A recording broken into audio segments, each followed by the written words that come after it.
नमस्कार। हम लोगों ने पिछले अध्याय में गुरु की महादशा के विषय में विस्तार पूर्वक समझा था।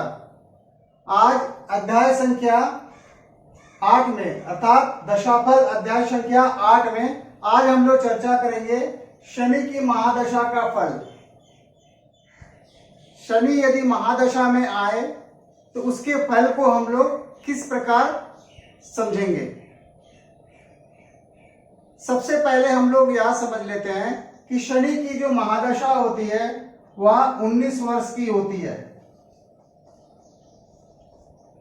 शनि की महादशा 19 वर्ष की होती है।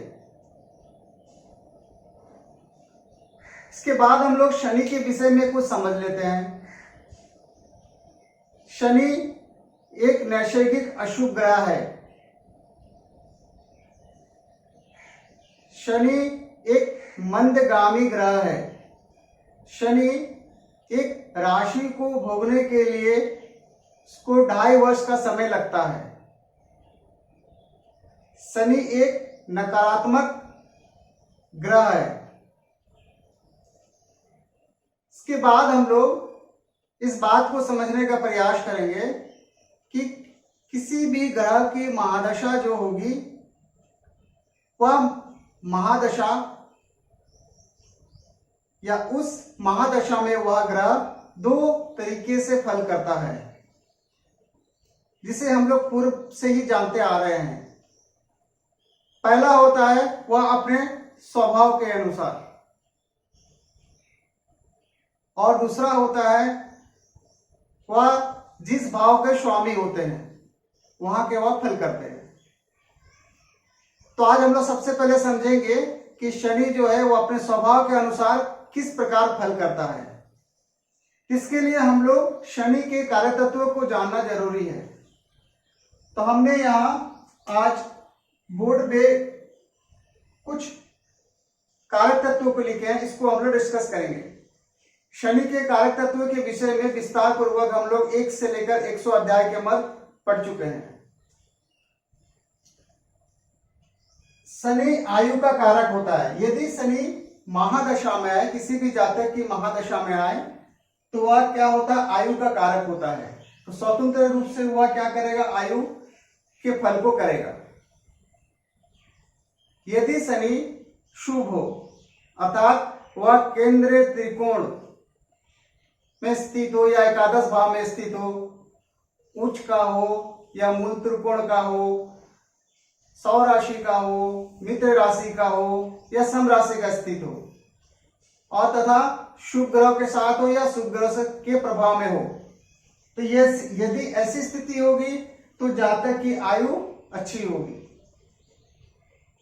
यदि शनि पीड़ित हो अर्थात 6, 8, 12वें में हो, अस्त हो, शत्रु राशि में हो, पाप ग्रह से प्रभावित हो, यदि इन अवस्था में हो तो इसकी आयु हम लोग क्षीण कहेंगे। दूसरा, शनि आलस्य का कारक है। शनि अपनी महादशा में आलस्य देता है। शनि दुख का कारक है। शनि अपनी महादशा में दुख देगा, परंतु यह दुख कब देगा, यह दुख तब देगा जब शनि काफी पीड़ित हो। उन अवस्था में शनि दुख देगा। और यदि शनि पीड़ित ना हो तो दुख नहीं देगा। इस प्रकार हम लोग को समझना है। परेशानी का कारक, महादशा में यदि शनि आए तो वह परेशानी देता है जीवन में, कई तरह का बाधा उत्पन्न करता है जीवन में, कई प्रकार के कार्यों में रुकावट पैदा करता है। विलंब का कारक, शनि को विलंब का कारक कहा गया है, अर्थात किसी भी कार्य को वह विलंब कराएगा, समय पे कार्य नहीं होने देगा, वह विलंब कराएगा, टलेगा, कोई भी कार्य टलेगा। लंबी बीमारी का कारक, शनि को लंबी बीमारी का कारक भी कहा गया है। शनि की जब महादशा आएगी तो हो सकता है कि जातक को यदि शनि पीड़ित हो तो ऐसी अवस्था में शनि की स्थिति अच्छी नहीं हो, ऐसी अवस्था में जातक को कोई बीमारी हो सकता है और यह बीमारी जो होगा वह लंबे समय के लिए हो सकता है। क्यों? क्योंकि शनि एक मंदगामी ग्रह होता है। समय का कारक कहा गया शनि को, मृत्यु का कारक कहा गया है। शनि को मृत्यु का कारक कहा गया है। जब हम एडवांस एस्ट्रोलॉजी में हम लोग चर्चा करेंगे आयु अध्याय में, तो वहां हम लोग समझेंगे कि शनि को प्रथम श्रेणी का मारक भी कहा गया है। आध्यात्मिक का कारक कहा गया है। शनि को आध्यात्मिक ग्रह भी कहा गया है। इसलिए कहा गया है कि यदि मान लेते हैं किसी जातक की कुंडली में शनि और गुरु एक दूसरे को प्रभावित करे, तो ऐसी अवस्था में यदि उस जातक के महादशा में यदि शनि आए, तो उस समय जातक को अध्यात्म की ओर रुचि अधिक बढ़ेगा, वो आध्यात्मिक कार्य की ओर रुझान अधिक बढ़ेगा। गंदा स्थान, वस्त्र आदि, कर्म, शनि को कर्म का कारक भी कहा गया है। बाधा, रुकावट, नस, शनि को नर्व्स का कारक भी कहा गया है। यदि शनि की स्थिति अच्छी नहीं है कुंडली पे और उसकी महादशा आएगी, तो नस संबंधित बीमारियां होने की संभावना होती है और यह जो बीमारी है वह लंबे समय तक चलती है। चूंकि शनि जो है वह मंदगामी ग्रह होता है। जनता का कारक होता है। यदि शनि अच्छा है तो जनता के बीच में संपर्क अच्छे होंगे। तो यदि ऐसी कोई जातक चुनाव वगैरह में लड़ेगा तो उस समय उसे सफलता प्राप्त होने की संभावना होगी। शनि विच्छेद का कारक होता है। शनि एक सेपरेटिव इफेक्ट प्रभाव रखने वाले ग्रह है या सेपरेटिव इफेक्ट रखते हैं, जिसके कारण यह अलगावकारी स्थिति को बनाते हैं आदि। तो इस प्रकार हम लोग यह समझेंगे कि शनि की महादशा जब किसी की आएगी तो हम लोग फल को इस प्रकार समझेंगे। अब यह निर्भर करेगा कि शनि की स्थिति कैसी है। यदि शुभ स्थिति में है तो सभी अच्छे फल करेंगे हम लोग, और यदि अशुभ स्थिति में है तो उसमें कमी को दिखाएंगे। अब यह समझते हैं कि महादशा में ग्रह स्वतंत्र रूप में कार्य करता हो तो हम लोग समझ लिए, परंतु वह दूसरे रूप में भी फल देता है। वह जिस स्थान का स्वामी होता है वहां का वह फल करता है। इसे कैसे समझते हैं, एक उदाहरण कुंडली के माध्यम से समझते हैं। एक तुला लग्न की हम लोग पत्रिका बना लेते हैं।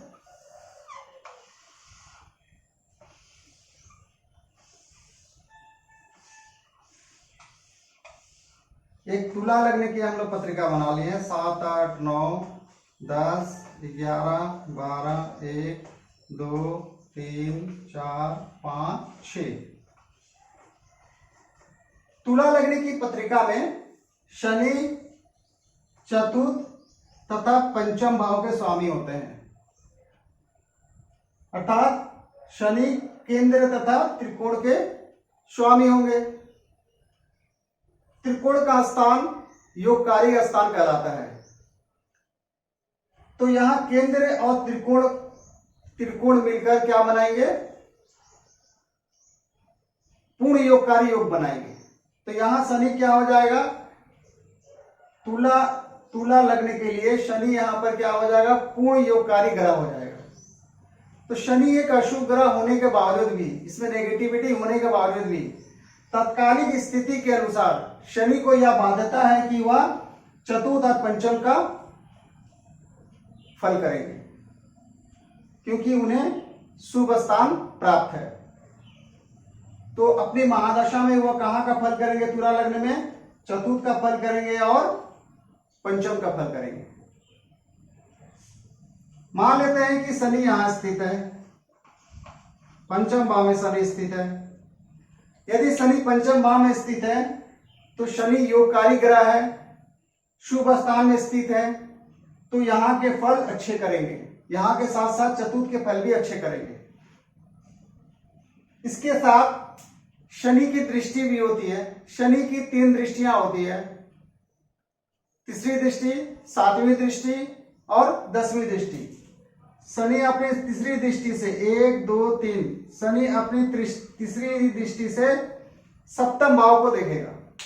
तो सप्तम भाव को देखेगा तो शनि अपनी महादशा में सप्तम भाव को एक्टिव करेगा और सप्तम से संबंधित फल को करेगा। दूसरा, अपनी 7वीं दृष्टि से एकादश भाव को देखेगा तो वह लाभ संबंधित फल को करेगा। इसके बाद अपनी 10वीं दृष्टि से धन भाव को देखेगा, वह धन संबंधित फल को करना चाहेगा। अब हम लोग एक और दूसरी पत्रिका लगा लेते हैं, उसमें हम लोग समझने का प्रयास करते हैं।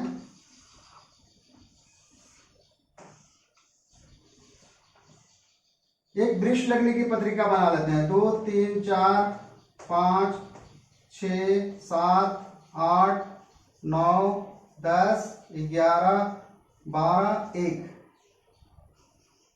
लग्न। एक वृष लग्न की पत्रिका में, वृष लग्न की पत्रिका में शनि कहाँ का स्वामी है? 9वें भाव के स्वामी होंगे तथा 10वें भाव के स्वामी होंगे। 9वां भाव त्रिकोण का स्थान है, योगकारी स्थान है। 10वां भाव केंद्र का स्थान है। तो केंद्र त्रिकोण दोनों स्थान के स्वामी होने से यह क्या हो गया? पूर्ण योगकारी हो गया।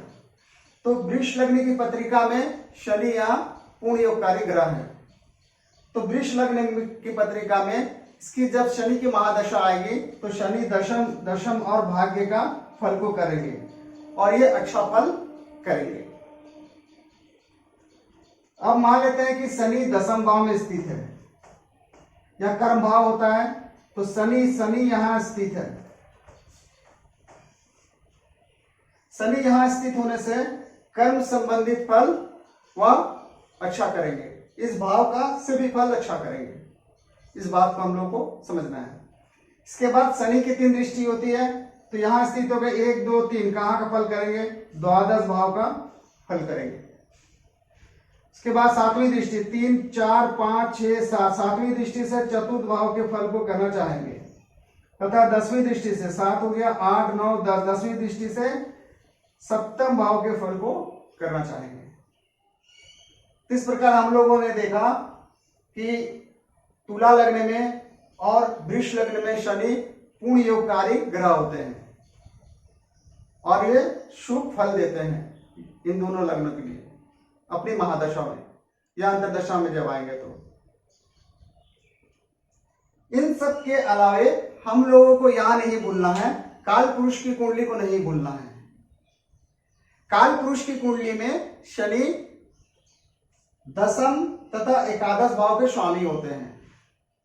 तो शनि अपनी महादशा में 10म भाव तथा एकादश भाव, कर्म भाव और लाभ भाव का भी फल करना चाहेंगे। इस प्रकार हम लोग शनि की यदि महादशा आए तो उसके फल को हम लोग समझ सकते हैं। उम्मीद करता हूं कि आप लोगों को यह छोटा सा ज्योतिष का ज्ञान पसंद आया होगा। यदि पसंद आया हो तो कृपया चैनल को सब्सक्राइब, शेयर, लाइक जरूर करें। इस वीडियो को अंत तक देखने के लिए आप सभी का बहुत बहुत धन्यवाद। नमस्कार।